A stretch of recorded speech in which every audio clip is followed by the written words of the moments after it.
Welcome to the Writer's Block podcast, where we delve into the minds of creative individuals and explore how art imitates life. In here, we write the scripts of our lives, but also our creativity, and sometimes we get blocked. But this podcast uncovers how to break through those blocks and the strategies our guests use to overcome them. In this episode of the Writer's Block podcast, we sit down with the multifaceted Sheronna Osbourne, an accomplished Canadian actress, director, writer, and producer. Sheronna's journey into film began in Toronto's IATSE costume department and has since evolved into an illustrious career both in front of and behind the camera.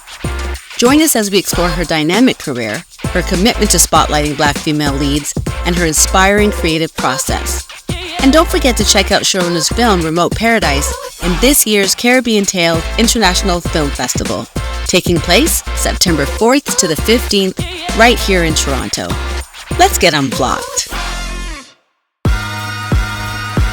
You're listening to the Writer's Block podcast with L.A. Wade. I want to just start off with a very simple question, which is, who are you and how did you get here? Okay, who am I? I am Sheronna Osbourne, artist, friend, daughter, world thinker, world traveler, explorer. And how did I get here? Mm-hmm. Not the birds and the bees conversation. Yeah. And the first thought that comes to my mind is a lot of trial and error. That's fair. Humbled my way through, honestly, as I said. That is my honest truth today. No, but that's good because I always think about, I like to ask this question also as a follow-up when people, they don't know what to say to the question, who am I? It's kind of like, who am I? But who are the major players? Who are the characters, the main characters in your personal life, and how have they added to who you've become? Well, I have a really close relationship with my mom. Love that. And she has definitely played a huge part in who I am and who I'm becoming. Mainly, aside from, watching and observing and kind of taking cues of life from her, more so on the side of genuine support. I don't feel like there's nothing I cannot do. Yeah. And I think that confidence definitely starts within my household, with my relationship with my mom, and then my girlfriends. I'm an only child, so the girlfriends, sisters, and I'm really adamant about just curating relationships that fuel and feed. And those are the people who have really played a big part in my journey. Really. Right. No, that makes sense. Now, and that's who you are, and that's how you came to be, and these are major players in your life. But you also are, to your point, is an artist. Yes. And that artistry, I believe, had begun in costume design. Right? And you were part of the Toronto IATSE costume department, which I don't know how many Black women are actually in the union for that. So I want to learn about that, and I want to understand how that type of career led you into doing the bigger things, not even the bigger things, the different things of producing and directing and acting, and which one do you love more? Okay, so to start with, my journey into costume with IATSE, I've been doing it for many years now. I don't, people go here like, how many years? How old is she? I've been doing it for a long time, but when I always knew that I wanted to act. I always knew that I wanted to be in film. But when I finished college and stuff like that, I just didn't actually know how to become an actor or to become a director. And then fashion was always just a part of my life. People who know me for a really long time know that. And so when I learned about the union, okay, here's an opportunity to blend my love for fashion and my love for film together in some kind of way. Though I'm not on screen yet, I'm in the atmosphere, Right. And I've learned so much about directing, so much about acting, so much about producing from the costume lens. It's amazing. Yeah, I'm really thankful that the disciplines could kind of cross each other, and they cross each other constantly in my career today. Mm-hmm. Yeah. Okay, two things as a follow-up. Like, people may not know what IATSE is. I just kind of like cutting, when you want to feel good and you say a word that people may not, that's not it.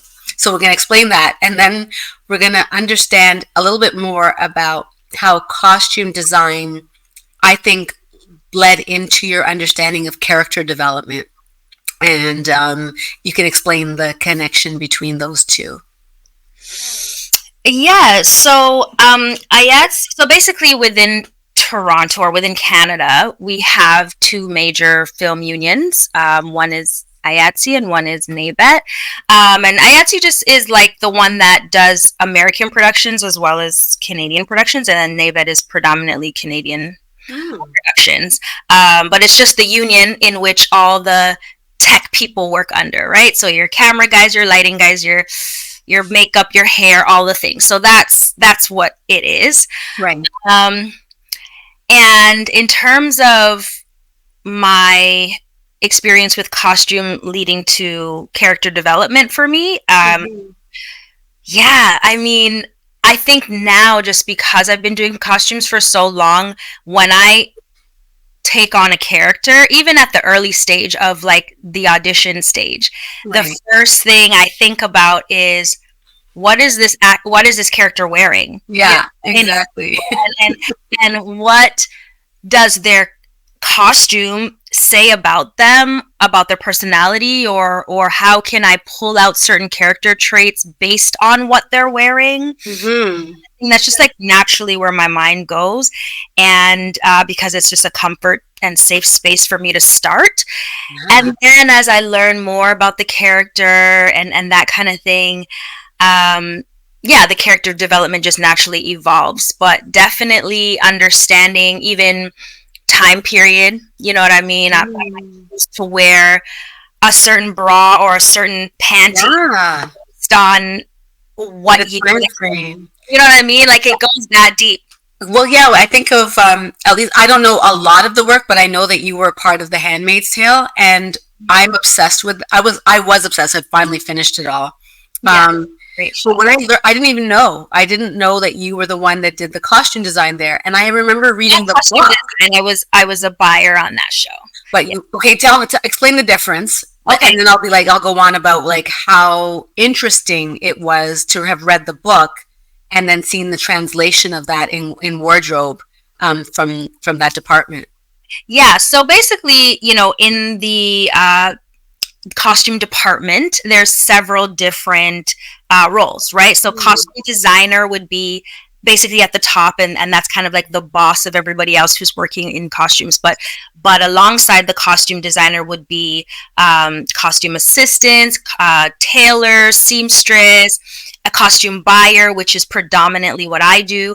And then when we get to set, you're then, like a set person who is solely looking after the costumes as they are being worn on the actor.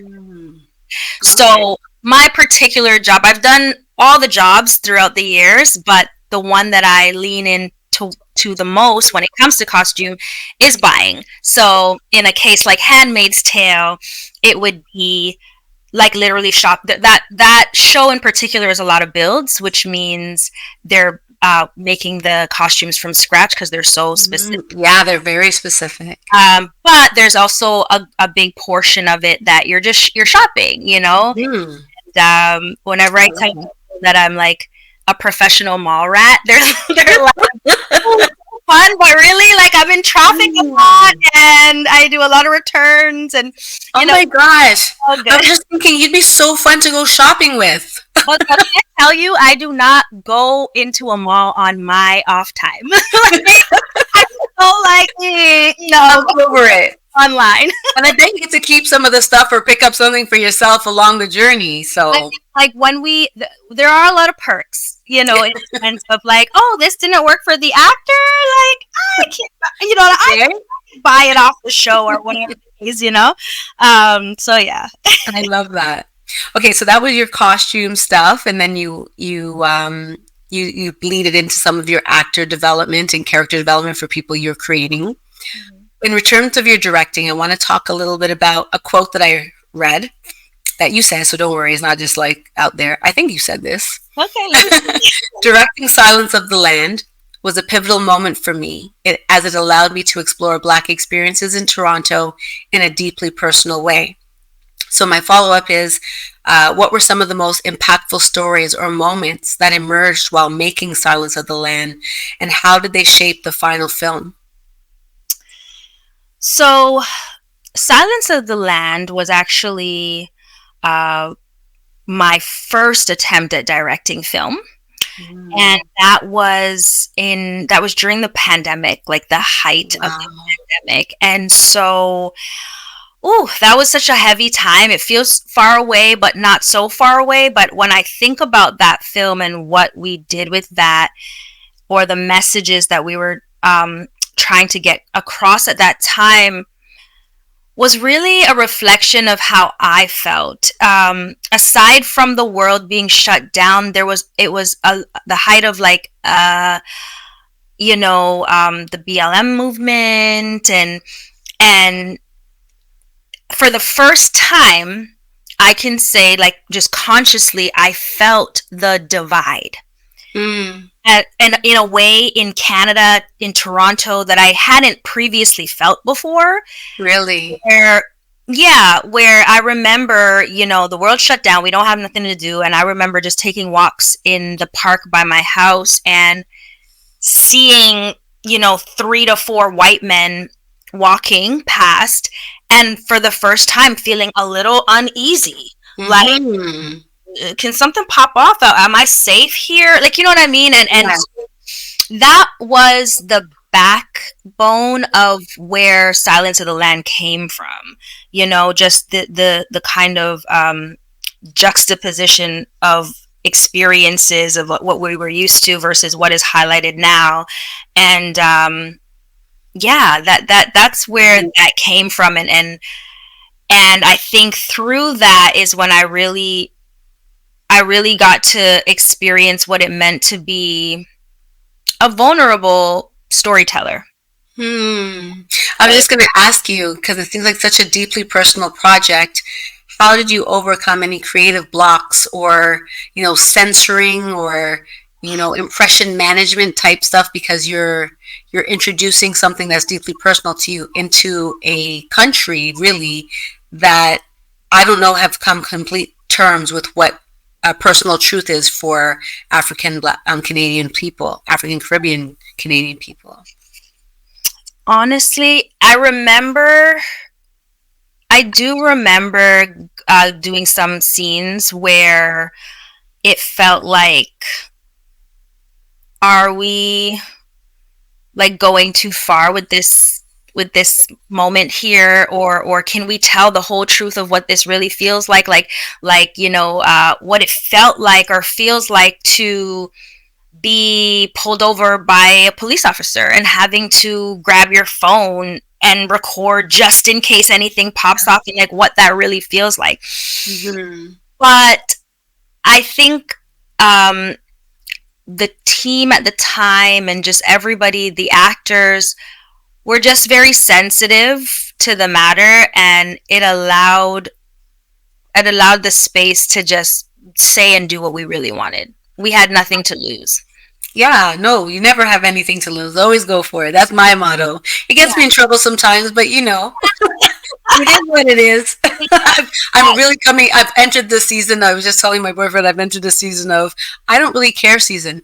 I don't really care. I care what I think and what I feel. Season. I love that. Yeah, this is the season for me. And no, disrespect, but like respectfully, this is about me right now. Exactly that. Okay, you also said possibly winning the Audience Award for Roni at the Toronto Short Film Festival was an incredible validation of your work and vision. How did winning the Audience Award for Roni influence your career trajectory, and what doors did it open for you as a filmmaker? Oh man. So similar to Silence of the Land, Roni was an experimental project. It was the first attempt at me as a comedic actress. Mhm. I was like, I'm not really funny like that. You know what I No, mean? you're funny like that. You're funny like that. But I was like, it was co-written, and we all just kind of like creatively put this storyline together. And so sending it off to film festivals and actually like getting some reception, and then I remember showing Roni as like a preview to another film that we had done one year, and everyone was just roaring with laughter and that kind of thing. And then so to win that actual award from an actual festival was just very validating. And I think what it added to me as a filmmaker really was just the confidence to, like, if something feels right, like, don't second guess it too much, or don't even overthink it too much, which I'm guilty of doing all the time. Right. The way that we get in our own way. I was just about to ask you that. Like, were there moments of self-doubt or blocks that you had to push through in order to achieve the recognition? All the time. And because I'm constantly approaching film from like so many different angles, like, are the costumes right? Does the hair look right? Is this the right angle? Does my body look okay? Like, all those. Oh my gosh. You know what? Like, so to win an award like the audience award, it means like, oh, complete strangers, who are not attached to this project or attached to me in any kind of way, like, received this well. And moving forward, I was like, every time I have that experience, like somebody laughs at the joke that I wrote, or I acted in something, or somebody felt the heart clenching sentence that I just said, I'm always like, oh, I did that. Like, I can do this, and that's always the biggest takeaway for me going into the next project. I love that. Okay, we're going to play a little game called Would You Rather. Okay. So, would you rather always have to wear a costume or always be in character? Which for me just feels like the same thing in a way, but I know. Okay. Unless your character is naked. Okay, I'm gonna say I rather always have to be in character. Okay. You don't want I feel like I do that in my normal life. Today, and then the costume kind of just follows. Oh, that's so funny. Yeah, I get that. Okay. Would you rather direct a blockbuster hit or act in an award-winning indie film? Ooh. Okay. I think my answer to that is act in an award-winning indie. I believe you. Yeah. Yeah. Because then you'll get the blockbuster. Yeah, exactly. Right? Because the blockbuster could be big and could be trash. Could be. Because both things can be true. Exactly. Yeah. Well, okay. Would you rather only be able to write scripts or only be able to direct them? Direct films. Direct. Yeah. Really? See how you are like a writer? I am like a writer. Like, like honest truth. Like, I be trying, you know what I mean? So, I'm still learning and I'm still growing. You just made me think to myself, why am I a good writer? And I think that the reason I'm a good writer is because I'm not good at censoring myself. So that's a little thing that I have to offer to people. I'm really not good at censoring myself. So I just put it out there. I love that, though. That's so freeing to me. Right? Yeah, and now I'm attempting it in my cooking life. Because before I was the kind of person that's like, let me follow this recipe. Because I was afraid of doing it wrong or being laughed at or like somebody like being, oh, what is? Yeah. But, so instead I'm trying to embrace the things that are quirky about me because I want that same freedom that I have when I'm writing. So that's just my little thing. So much. And I'm so glad. For me, in the journey of writing, it's like, I have all the stories and I could like paint the picture and I can see it so well. Yeah. But it's like, how do I on paper bring it from like point A to point B? Right. And with all the nitty gritty detail.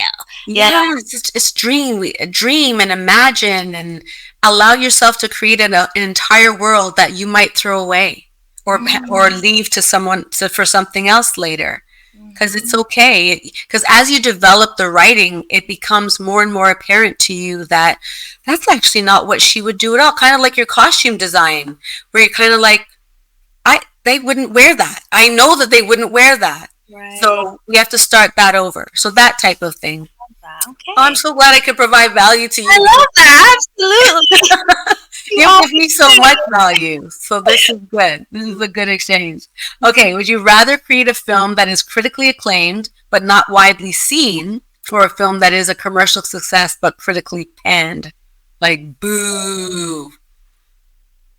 But is a success? No, it's not a success. Well, it's a success for you, but the critics say that it's not.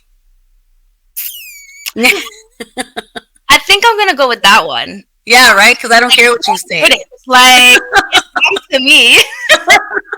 Yes, we want to give them the finger, the middle. Yeah. Oh my gosh. Okay, would you rather work with your film idols on one project or have the freedom to make whatever film you want for the rest of your life? Ooh. Whoa. I don't know where I get these things. You know what? Though I love my idols, I rather work and create the film that I want to create. And I'm always like the advocate for like the person who just needs a chance, who nobody may not know, because I feel like I'm that girl. Yeah. So, I advocate for those ones. Yeah, you are that girl. You are that girl. Okay, would you rather explore deep emotional themes or create lighthearted comedies?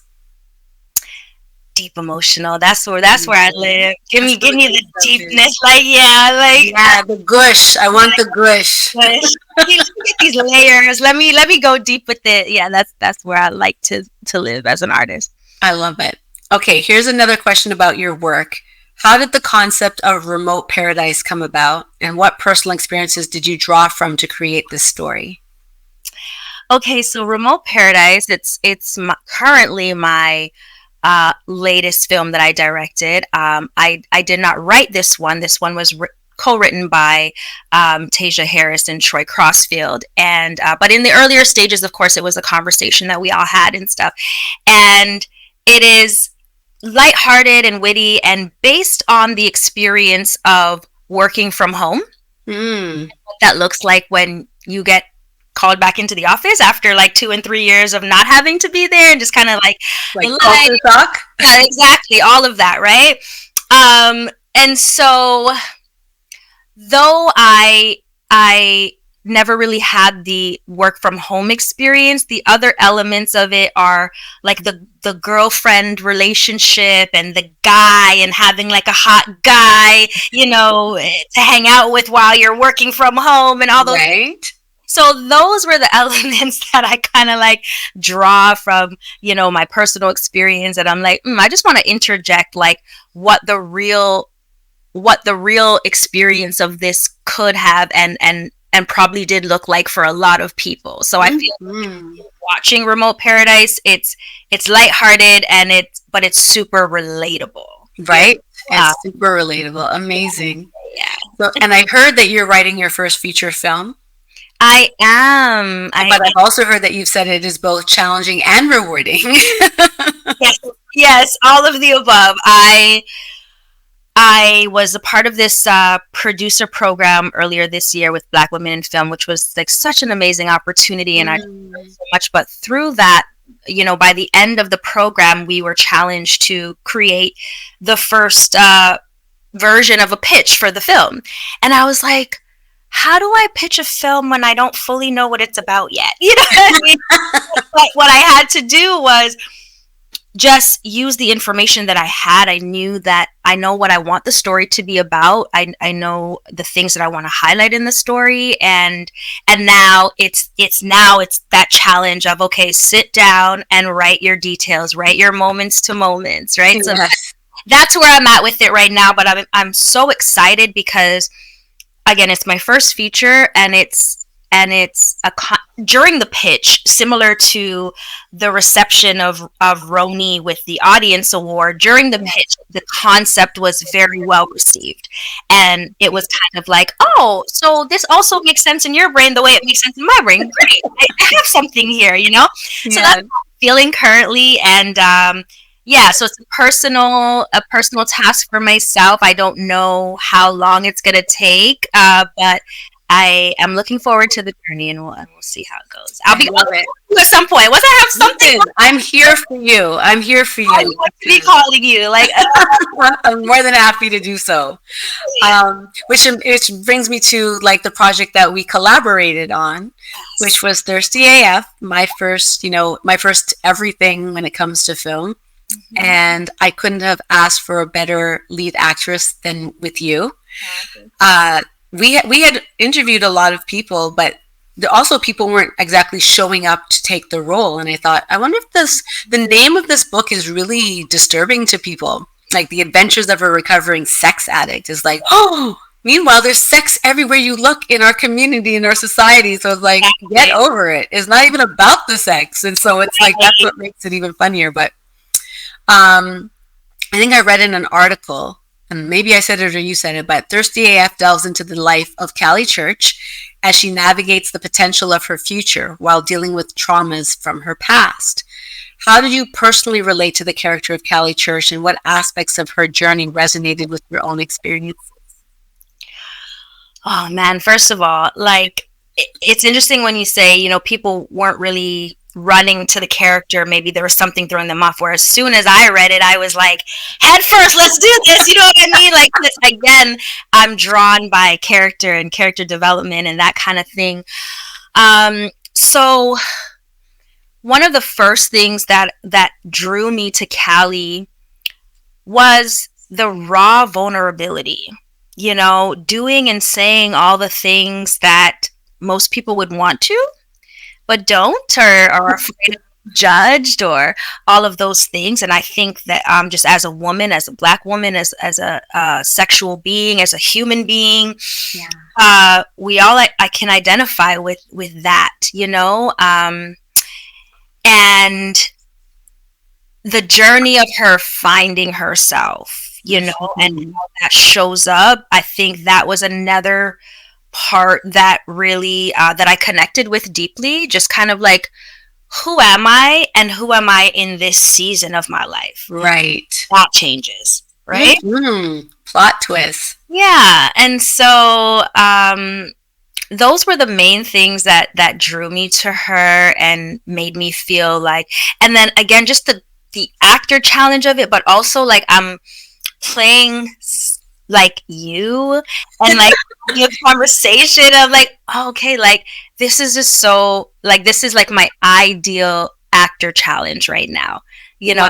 Wow. So to act the role of the person directing you as a different person, and to like get cues from you, and to understand, like, we had so many conversations prior to shooting certain scenes, right?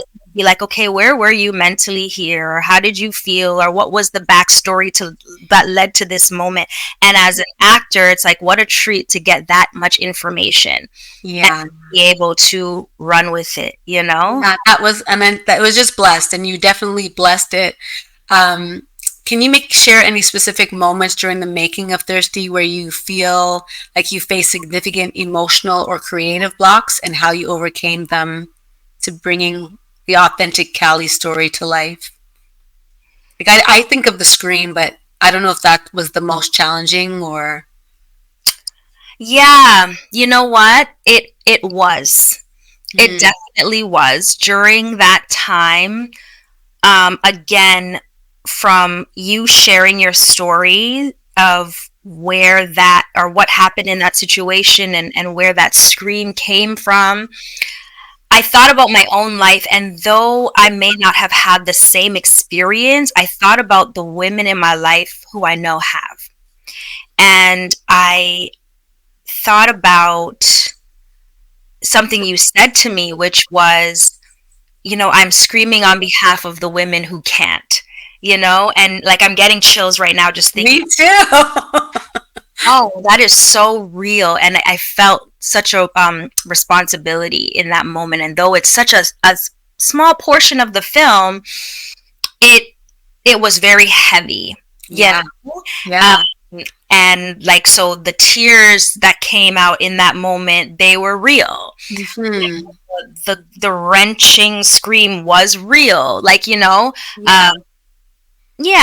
I would say that. And my hope would be that it releases something, not only for you, but for everybody who watches as well. Mhm. But it first has to come up. And this is where I wonder with my guests, like when that feeling comes up of wanting to suppress or censor, and it gets caught here or here or here, what are you doing to move it through, either to make it go back to where it needs to be safe, or how to bring it out and feel like confident that you're not going to be judged to the point of rejection? Mm-hmm. And that's a hard question. So, we can try to figure it out together, but Yeah, I think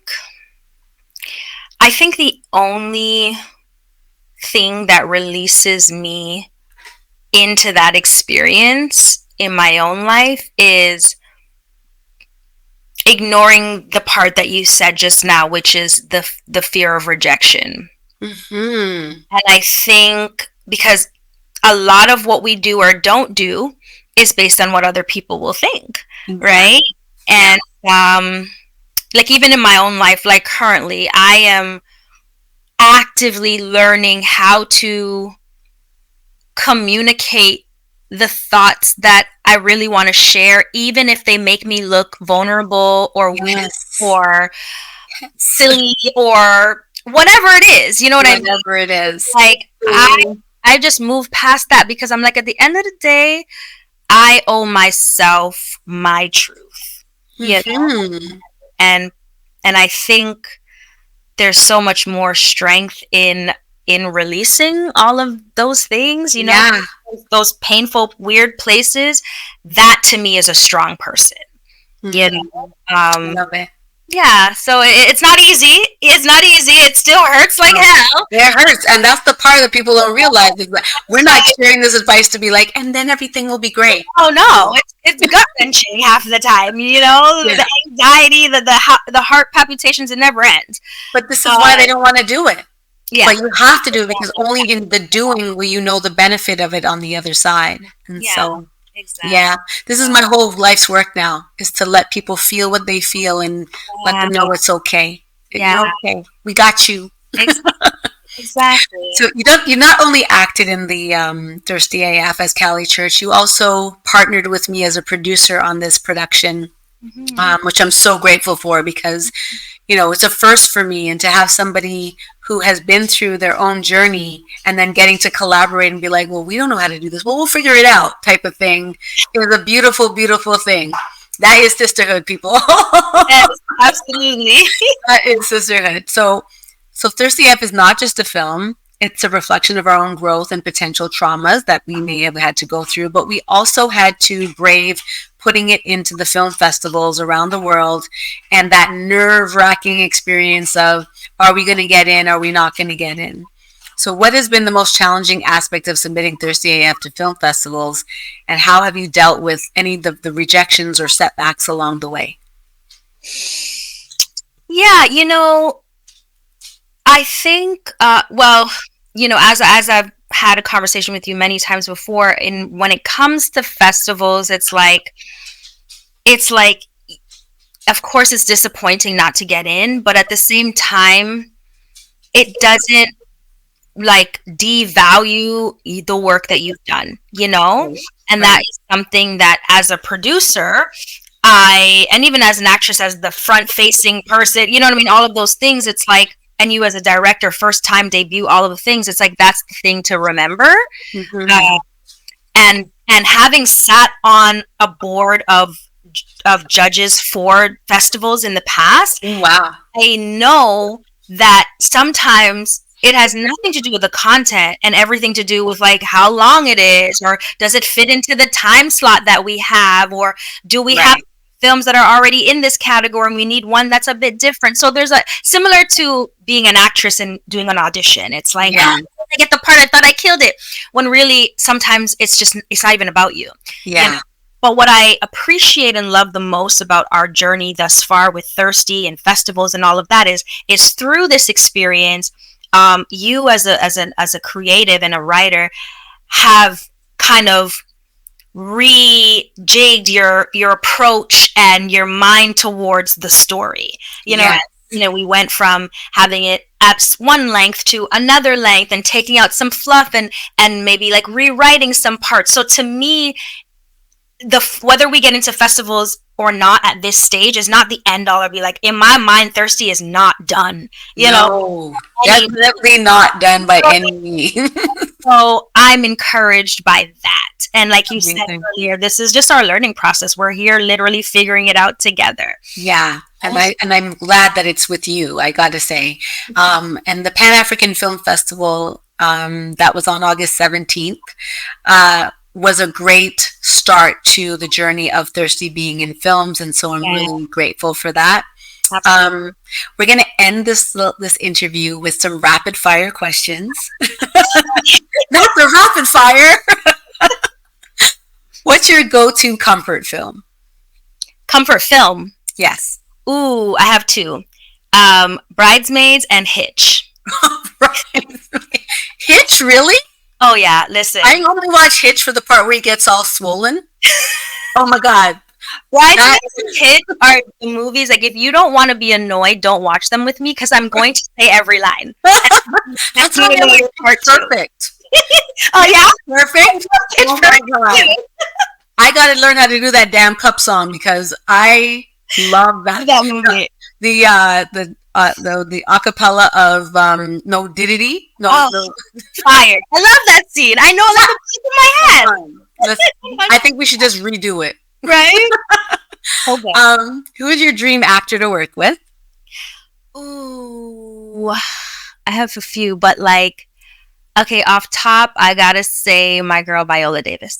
Mm-hmm. Yeah. Oh yes. Anything, right? Anything. Anything. Any genre. Anything. Throw me in there with Miss Davis, and I'm good. I don't think of myself as an actress, but I would love to direct her because I would learn so much. Oh, 100%. From her. It would totally be a collaboration. So yeah, I would love that. Mm-hmm. One word to describe your directing style. Collaborative. Yeah, mine too. Mm-hmm. Best piece of advice you've received thus far for your career or in general? Ooh.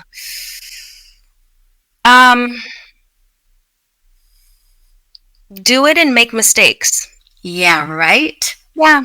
Yeah, make the mistakes. It's okay. You can clean it up. Sometimes mistakes turns into something more beautiful. Exactly. So, exactly. I've come to know that. That's for sure. Same. Right? What do you thirst for the most in life? Ooh.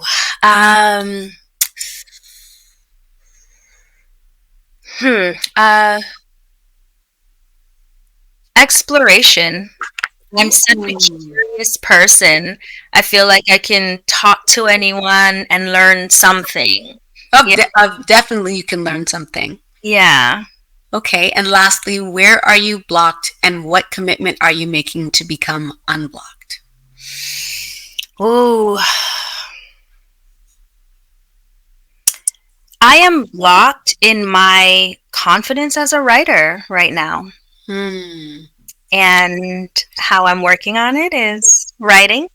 Is it good? A good right now? That's a good one. Yeah. What commitment do you think that you can make to all of the viewers to say, or our listeners, to say that in spite of this block that I am feeling, I am... In spite of this block that I'm feeling, I'm going to write my feature film by 2025. Or sooner. I'm giving myself a little timeline. You know what I mean? So people are hitting me up like, girl, where's that script? Because you know I will. I love that. Oh my goodness. Thank you so much, Sheronna, for being in the Writer's Block podcast. You are an amazing guest. You are wise and beautiful and vulnerable and all of the things. And I'm really looking forward to what Thirsty is about to morph into, because I talked to my lawyer the other day and we have some good things coming. And I want to thank my sponsors, TRF Media, big up yourself, Mello, producer extraordinaire, and my own personal wine label with Thirsty AF, courtesy of CH Hot and Wines. I love you for taking the opportunity to believe in me. Head over to thisislaWade.com to purchase yours, because, you know, the LCBO is closed. And so you may need the little $20 wine. I got Riesling, I got Chardonnay, I got Moscato, I got all the things, even red. I got a Merlot as well. So head on over to thisislaWade.com. If you want to reach me, I'm at This Is LA Wade Inc. on Instagram. More creative things for our journey with the podcast is at the writersblock.podcast. And Sheronna, what are you doing and how do they reach you? I can be reached at Your Sheronna on socials and across all platforms, Twitter, Instagram, all of the things. My website is being done. It will be done by time this comes out, I guess. So, website, SheronnaOsbourne.com. Hit me up. And let's collaborate. Actor, producer, writer. I love it. I love it. I love it. Okay, I'm your host, Ellie Wade. Thank you so much for being in the Writer's Block podcast. Remember, you're more resilient than you think. Get out there, keep writing, don't censor yourself, and get unblocked. See you next time. Peace. You're listening to the Writer's Block podcast with L.A. Wade. Hey, what's up, everyone? It's Sheronna Osbourne, actress, director, writer, producer, and I just got unblocked on the Writer's Block podcast. Something I would love to leave the audience with, plain and simple, do it scared. You know, do it terrified, do it nervous, but just do it, whatever that thing is for you.